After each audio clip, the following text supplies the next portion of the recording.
El escándalo de corrupción más grande de Venezuela, al menos que se haya convertido en un caso penal dentro de nuestro país, es el caso PDVSA Cripto. Pero el ventilador, usted sabe, se prendió de tal manera que tuvieron que parar la hemorragia o la salpicadura. Y es que abogados del caso denuncian violaciones constitucionales, qué raro, ¿verdad? Y exigen un juicio público. Y por algo, el régimen no quiere hacerlo público, quiere que sea telemático. Además, el régimen revisa las condiciones de los contratos petroleros. Traducido, bueno, las petroleras pegaron el grito al cielo porque el contrato de explotación que les ofrecía la monarca Delcy Rodríguez asegura demasiado control al chavismo y no está perfectamente alineado con las exigencias de los Estados Unidos. Por otro lado, en el mismo rubro, continúan las operaciones oscuras con nuestro petróleo. El chavismo sigue allí, qué sorpresa, ¿verdad? ¿Y saben ustedes cuál es la solución que propuso Delcy Rodríguez para la gravísima crisis de agua en Sucre? Bueno, el que no lo sepa no lo va a creer. Acompáñenme a repasar las últimas horas y se las cuento hoy sábado, 6 de junio de 2026. Augusto Navarro en tu espacio que lleva por nombre Apolítico y así comenzamos el día de hoy. La supuesta justicia de la dictadura chavista siempre ha sido una especie de mal chiste. Pero lo que ocurrió este viernes, hace escasas horas, a las puertas del Palacio de Justicia, en Caracas, superó cualquier libreto de ficción criminal. El equipo de abogados, defensores de este megacaso PDVSA Cripto, plantó cara frente a las cámaras y desnudó por completo lo que realmente es esta causa. Una especie de ring de boxeo político, un linchamiento sin validez jurídica, donde las reglas del debido proceso fueron sepultadas en una fosa común. Una especie de todos contra todos, de la mafia vieja contra la mafia nueva. Encuentran privados judicialmente de su libertad por un tiempo superior de 3 años, sin que haya recaído sobre su persona sentencia alguna, violando el tiempo máximo de duración de la medida de coerción personal, lo cual supera el umbral de justificación constitucional válido y sin un debate limpio configura un evidente decaimiento de la medida. Estamos en presencia de un desacato de la autoridad. En particular, se nos pretende imponer la continuación de un juicio oral y público, mal llamado trama PDVSA Cripto, por vía telemática, pese a que se inició de forma presencial y se han celebrado más de 16 audiencias en esa modalidad, en contravención de lo estipulado en el Código Orgánico Procesal Penal y de la Resolución 2016-001 del Tribunal Supremo de Justicia. La audiencia ha sido diferida en 2 ocasiones por oposición de la representación judicial que nosotros ostentamos, debido a que el director del SESMA, Rodeo 1, se niega a cumplir la orden judicial de traslado de los imputados a la sede del juzgado, ordenando al tribunal, a los procesados y a sus abogados de confianza las reglas del debate que mejor le parezca. Asimismo, efectuaron cambios de centro de reclusión de varios procesados que se encontraban en la sede del helicoide, sin solicitud previa al tribunal, ni de nuestros representados, lo que evidencia una vez más la falta de autonomía de los tribunales penales frente a los organismos de seguridad e investigación penal del país. En resumen, se ha negado el acceso mínimo a las actas, la posibilidad de entrevista a nuestros asistidos, el control de la prueba y el derecho a la defensa, en lo que consideramos un juicio de naturaleza plenamente política, contra quienes ocupaban antes altos cargos públicos del Estado. Más allá de los vicios procesales, alertamos a la comunidad internacional y a los órganos de protección de derechos humanos sobre la integridad física y psicológica de estos ciudadanos y ciudadanas, quienes, según hemos documentado, habrían sido objetos de tratos crueles, inhumanos, degradantes durante su reclusión y traslado. Existe una falta absoluta de atención médica oportuna, pese a reiteradas solicitudes hechas por estas representaciones y el mal estado de salud. Las autoridades han desatendido el deber de custodia y el derecho a la vida, a la integridad física y mental de los acusados. Sostenemos que un juicio edificado sobre el aislamiento y vulneración de la Constitución no es justicia. Exigimos que se dicten de forma inmediata las medidas de protección que correspondan. No hubo órdenes de captura previas, los expedientes que hay son un desastre, no tienen firma, llenos de nomenclaturas inventadas y para colmo, los directores de las cárceles, como la del Rodeo 1, se dan el lujo de desobedecer a los jueces, negándose a trasladar a los presos, porque usted sabe, en Venezuela es la ley del más malandro. Menudo manicomio que es la justicia en nuestro país. División de poderes. Autonomía judicial. Por favor. Las bandas criminales que controlan los organismos de seguridad tienen más peso que cualquier tribunal que exista en nuestro país al día de hoy. Bueno, ya de por sí, Miraflores tiene una banda criminal al mando. Detrás de la propaganda oficial, esa que te intenta vender que esta purga es una lucha contra la corrupción, lo que hay, por supuesto, es una carnicería interna por el control del botín. Y para muestra, las explosivas declaraciones de la familia del exministro chavista Ubel Roa.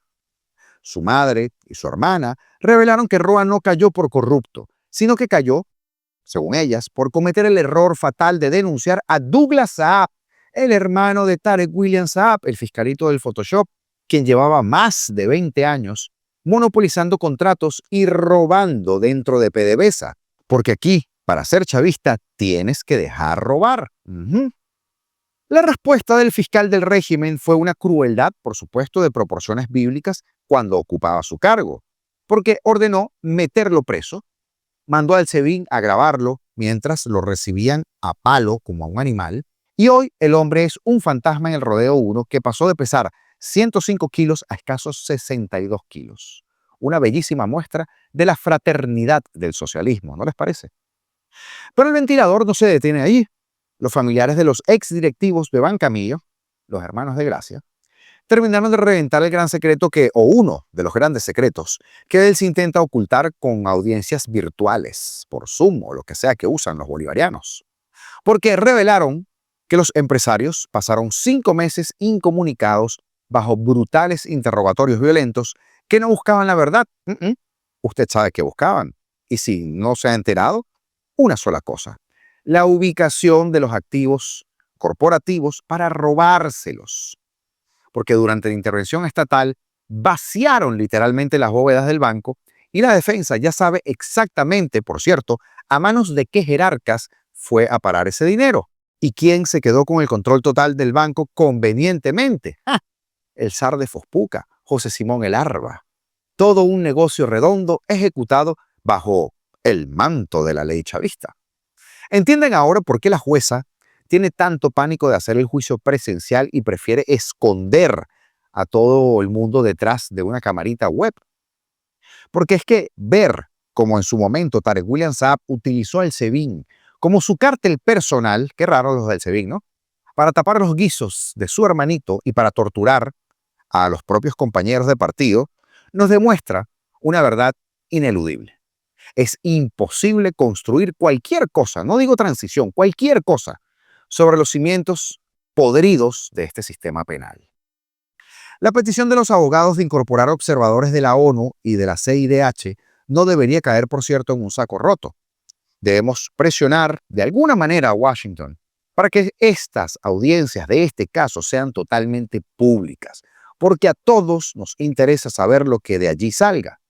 Si se permite que el chavismo o el del cinismo, en este caso, use el formato telemático para amordazar testigos, va a enterrar la evidencia o parte de la evidencia del mayor desfalco de nuestra historia y se va a blindar la impunidad de los nuevos operadores económicos que, como Jorge Jiménez, pretenden heredar todo el ecosistema criminal. La cara más miserable de toda esta farsa la representan, por supuesto, los eslabones más débiles, los choferes. Como hemos estado hablando durante semanas, estos 5 trabajadores, choferes, trabajadores del volante, que están hoy enterrados en Yare 2, imputados por terrorismo y asociación para delinquir por el delito, entendemos, de manejar un carro, ¿no? ¡Wow! Es el caso de Luis Daniel Guzmán, por ejemplo, un joven de 30 años que apenas tenía 4 meses trabajando allí, y el caso es desgarrador. Porque precisamente uno de los detenidos le dijo a las autoridades que el chofer era inocente, a lo que un comisarito de estos del SEBIN, que terminarán allí metidos en las mazmorras que ellos hoy custodian, respondió con su alma podrida y dijo, perdón por la palabra, mala leche, todos van a pagar. Hoy ese muchacho está en huelga de hambre, enfermo por tomar agua contaminada, o porque le dan agua contaminada, porque no es que la quiso tomar porque quiso, mientras que su esposa y su bebé fueron desalojados de su lugar, de su vivienda, por no pagar el alquiler.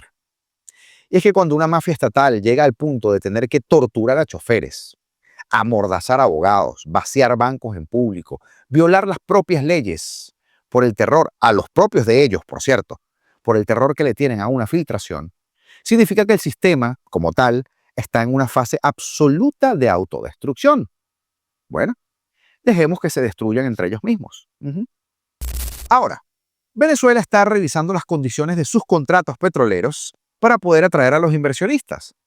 Dicho en criollo, una vez más, después de que destruyeron PDVSA, espantaron el capital, acabaron con la producción, convirtieron la industria petrolera en un botín político y dejaron los campos completamente en ruinas, ahora necesitan de verdad, desesperadamente, que el sector privado venga a rescatar lo que ellos hundieron.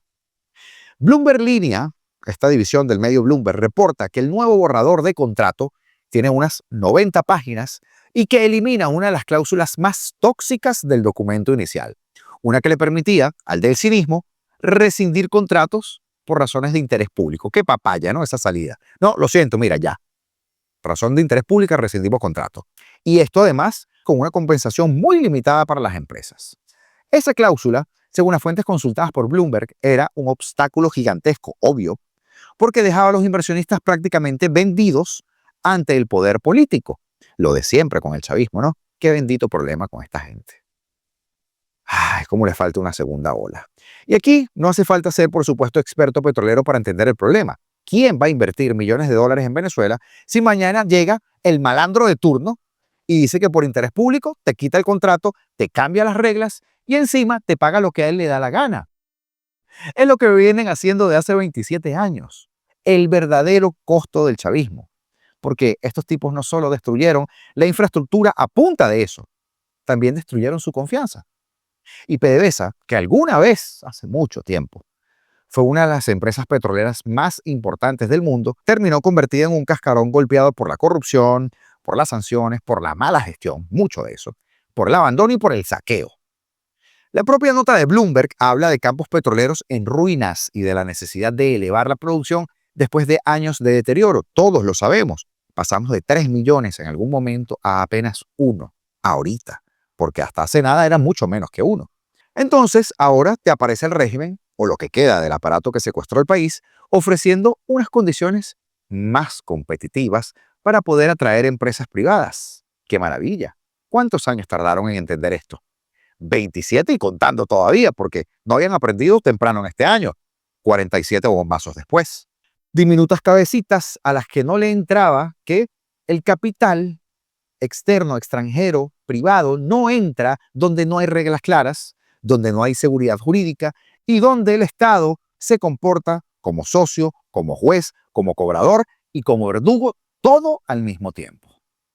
Bloomberg también señala que las empresas esperan que cualquier diferencia entre los contratos que se proponen y las licencias del Departamento del Tesoro de los Estados Unidos, por cierto, incluyendo temas de arbitrajes y de leyes estadounidenses, sean tratadas en negociaciones individuales. Esto no es una talla le sirve a todo el mundo. O sea, nadie quiere firmar a ciegas estos contratos. Nadie quiere meterse en el pantano sin saber quién manda, qué se permite, cómo se cobra, quién arbitra y qué pasa si el poder político se vuelve loco una vez más, porque no han dejado de estarlo, y hacen de las suyas. Y ese es otro punto clave. Washington está metido en el centro de esta nueva etapa, porque todos sabemos que Trump asumió el control petrolero y trabaja con Delcy para animar, sin mucho éxito, las empresas estadounidenses a que se aboquen a reconstruir los campos petroleros bajo licencias del Tesoro emitidas después de la captura de Maduro en enero. Por supuesto, el hecho que lo cambió todo. Y es que el chavismo ya no tiene la misma libertad para manejar el petróleo como caja negra, lo cual no implica que no lo estén haciendo, y ya le voy a contar por qué. Ya no se puede vender el cuento de soberanía, mientras se utiliza la industria para financiar represión, corrupción, alianzas tóxicas, sobre todo eso, porque ahora el dinero está bajo vigilancia y eso, para ellos, debe doler mucho más que un discurso de 3 horas o de 5 horas con o sin aplausos obligados en este caso, porque a ellos les encanta, ¿no?, la aplaudidera. Pero las empresas, señores, siguen siendo cautelosas.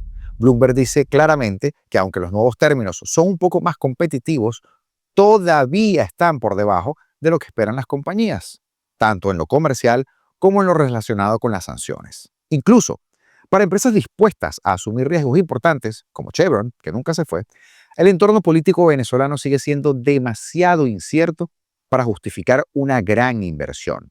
¿Quién quiere irse all-in en ese hervidero de ratas? Y ahí entra la frase que lo resume todo. Venezuela tiene petróleo, pero lo que no tiene es confianza. Tiene reservas, claro, tenemos muchas, pero no tiene instituciones sólidas. De hecho, no tiene instituciones. Tiene intentos de instituciones. Tiene necesidad de inversión, pero carga con el historial de un régimen que expropió, robó, persiguió, incumplió contratos, manipuló contratos, convirtió la riqueza nacional en mecanismo de control político y pare usted de contar. Por eso es que no basta nada más con mejorar el borrador, ni con quitar una cláusula o poner una menos abusiva, no. No basta con decirle a los inversionistas, ¡hey, tranquilos! Ahora sí, vengan, como andaba Delcy por la India, porque la confianza no se decreta, se construye. Y después de más de 2 décadas de saqueo, recuperar la confianza cuesta mucho más que imprimir un contratito nuevo de 90 páginas. Además, hay un detalle que nadie debería perder de vista. Si entra inversión privada, debe entrar con transparencia, ¿no? No para crear una nueva fiesta de intermediarios, testaferros, operadores políticos, comisionistas disfrazados de empresarios, porque Venezuela necesita inversión, pero inversión auditada, con reglas claras, con pagos transparentes, con beneficios reales para el país, y no para la misma élite que convirtió a PDVSA en una ruina, y con información pública que todos sepamos, porque aquí el riesgo es muy evidente, que intenten venderte esta reapertura como una especie de modernización y que termine siendo apenas un nuevo modelo de negocio para los mismos de siempre. Y ya me va a entender por qué se lo digo. Porque antes decían que el Estado lo podía todo. Ahora, ahora necesitan el sector privado. Antes acusaban a las empresas de explotar al pueblo. Ahora les ruegan, por favor, vengan a levantar los campos petroleros. Antes te venían con el cuento de la soberanía y ahora, pantalones abajo. Negocio en condiciones para que el capital diga, ok, sí, vamos a entrar en el país. Al país que ellos volvieron inviable. Porque todo esto no es una rectificación ideológica. Es la confesión del absoluto fracaso que fue la revolución. El petróleo de nosotros, nuestro petróleo, puede volver a ser una oportunidad. Pero solo si deja de ser un botín.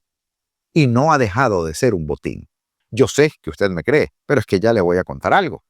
Porque Venezuela no necesita nuevos contratos petroleros bonitos, en papel, arregladitos y perfumados.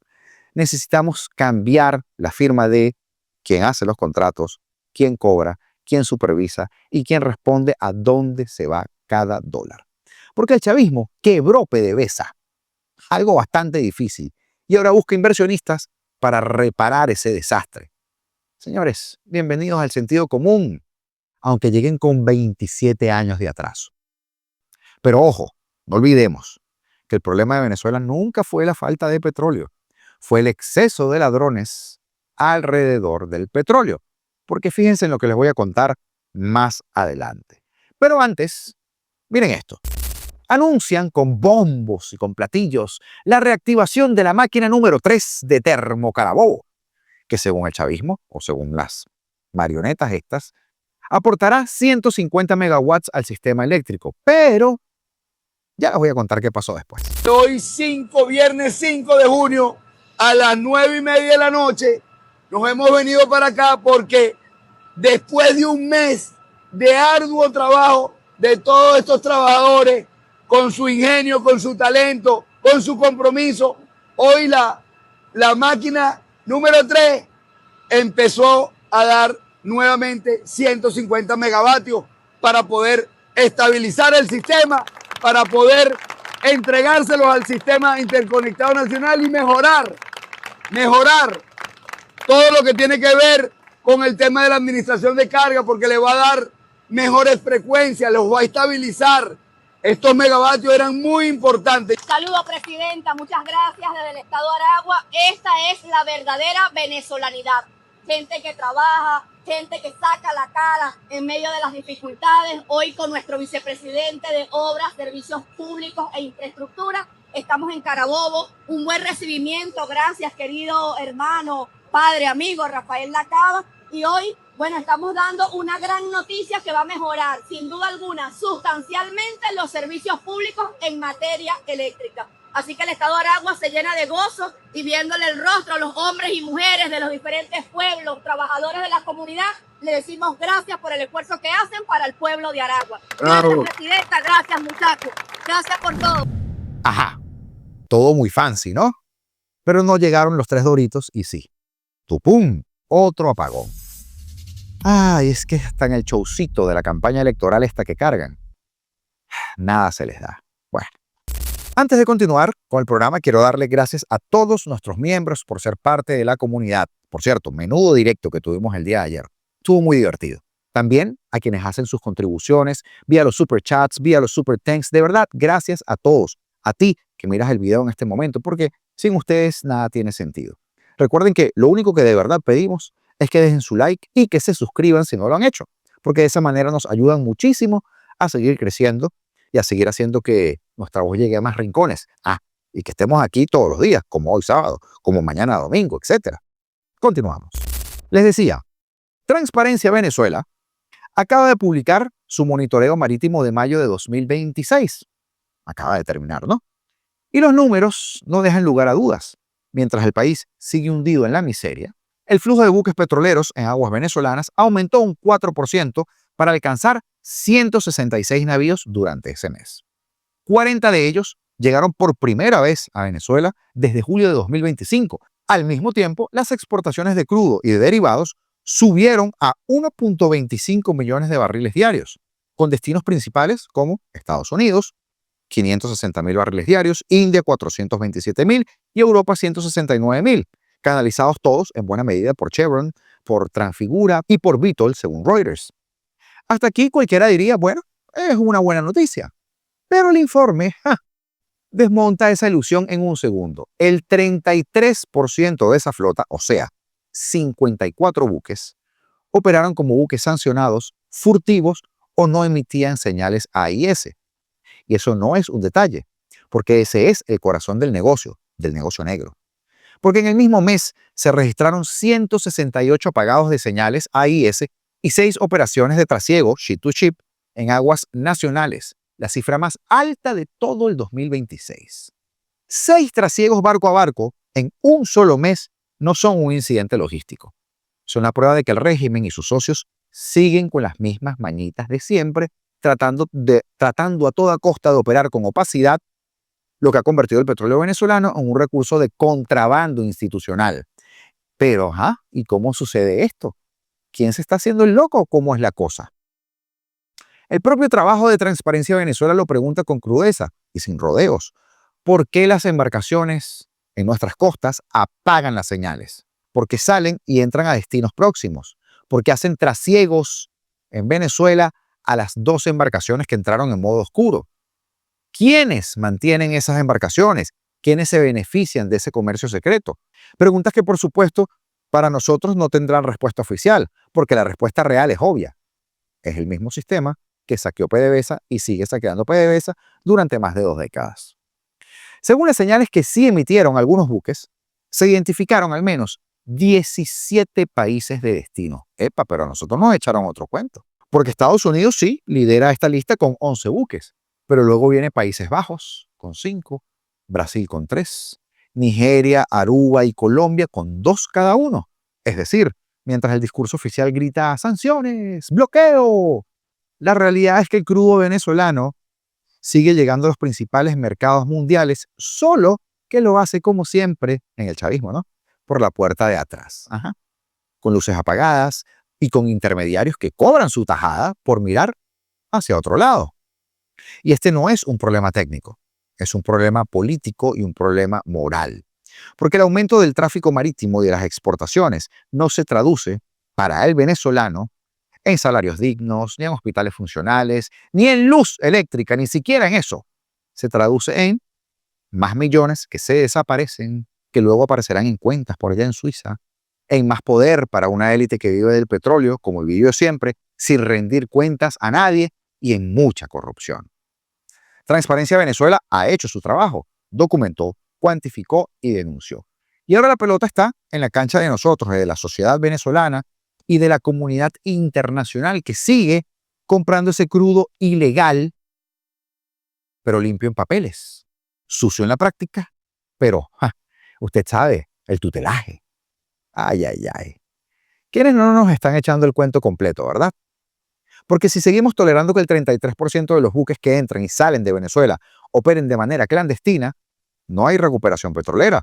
Yo creo que estamos hablando de un saqueo institucionalizado con traje de negocio. Porque el flujo creció un 4%. La capacidad creció mucho más. Pero el pueblo venezolano, como siempre, sigue pagando la cuenta. Y ese sí que no ha crecido. Qué lástima. Para terminar, el nivel de piratería del chavismo, en el caso más concreto de ahora, el del cinismo, no va a dejar nunca de sorprendernos. Créame. Porque la mágica solución que se le ocurrió a estos científicos, a estos genios, para la crisis del agua en Sucre es un trapito de agua tibia. Bueno, un tobito de agua tibia en este caso. 20 plantas potabilizadoras, 100 tanques para almacenamiento de agua y una embarcación para el traslado del vital líquido corresponden a la entrega realizada durante el despliegue del equipo de la Vicepresidencia Sectorial de Obras Públicas y Servicios en Cumaná.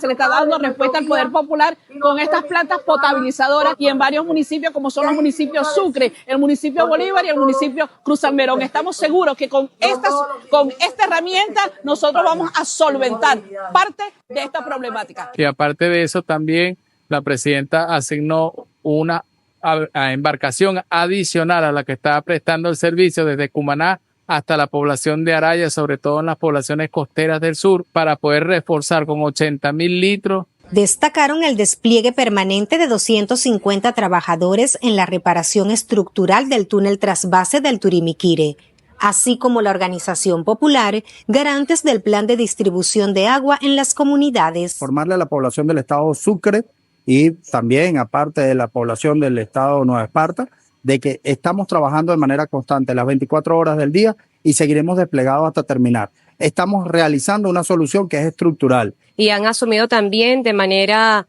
extraordinaria el acompañamiento para llevar el vital líquido a cada casa, a cada comunidad. Agradecemos también a la Guardia del Pueblo que ha sido parte de este trabajo, a toda la Vicepresidencia de Servicios, a todo el equipo de la Fuerza Armada. También resaltaron los trabajos complementarios en la estación Manzanares que han permitido el suministro parcial hídrico en algunos sectores de Cumaná. Desde el estado Sucre, Mari Carmen Bermúdez.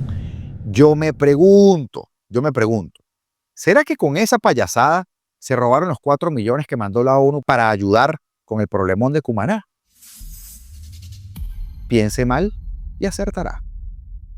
Basado en lo que tú miras, en lo que comentas, con lo que disfrutas o interactúas en esta plataforma, como este video, por ejemplo, YouTube cubre o nutre su algoritmo. Y si tú haces clic, ya lo sabes, aquí, en esta cajita, ese video tiene información que a ti te va a interesar mucho y que te va a gustar además.